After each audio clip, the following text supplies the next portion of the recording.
Look at all that risotto. Yeah, I'm sorry.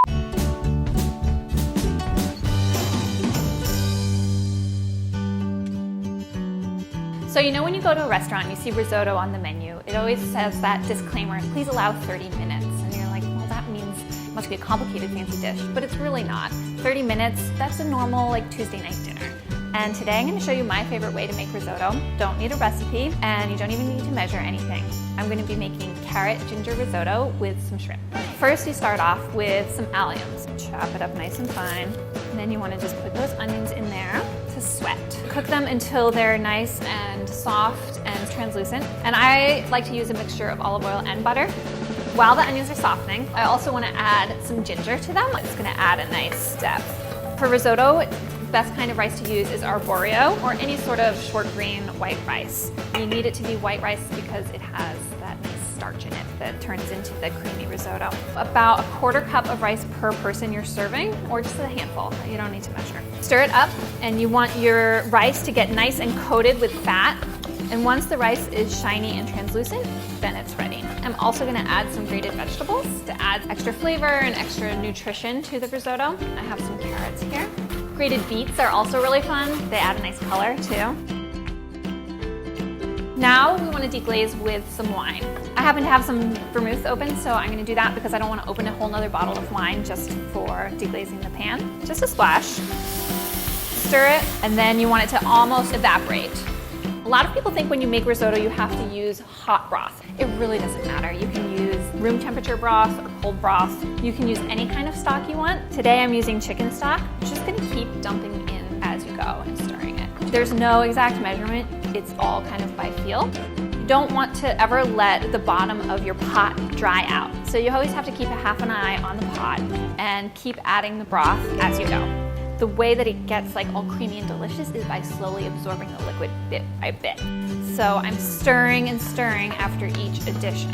That's why it's important to learn the process, and then you can do it over and over and over and over again without following a recipe. While this is starting to cook, I'm going to make my risotto topping. Today I'm going to top my risotto with shrimp, but you could top it with anything you want. It makes it feel more like a dinner rather than a side dish or a starter. All right, so I'm just going to sear those shrimp really quick. You don't want to overcook them.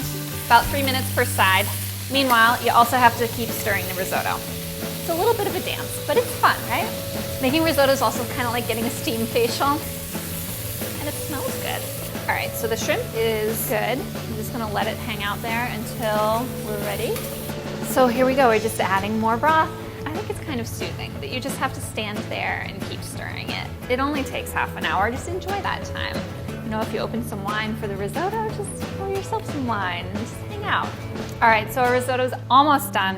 It's starting to get nice and thick and creamy. You actually don't want to cook the rice until it's like super mushy.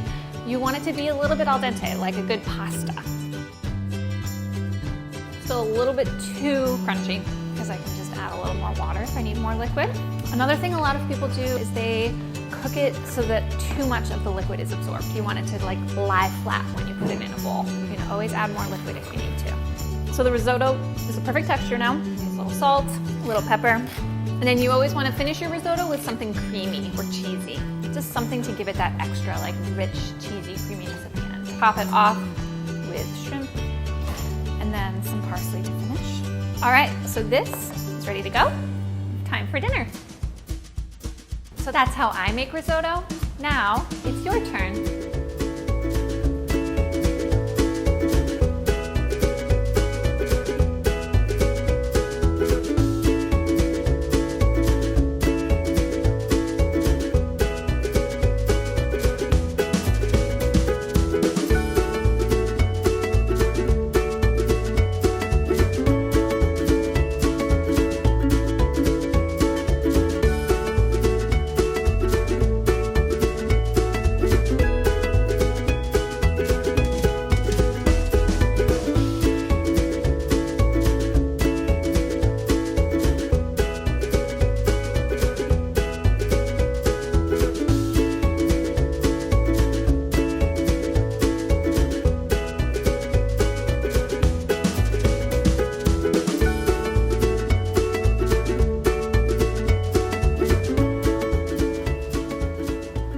lot easier than you thought it would be.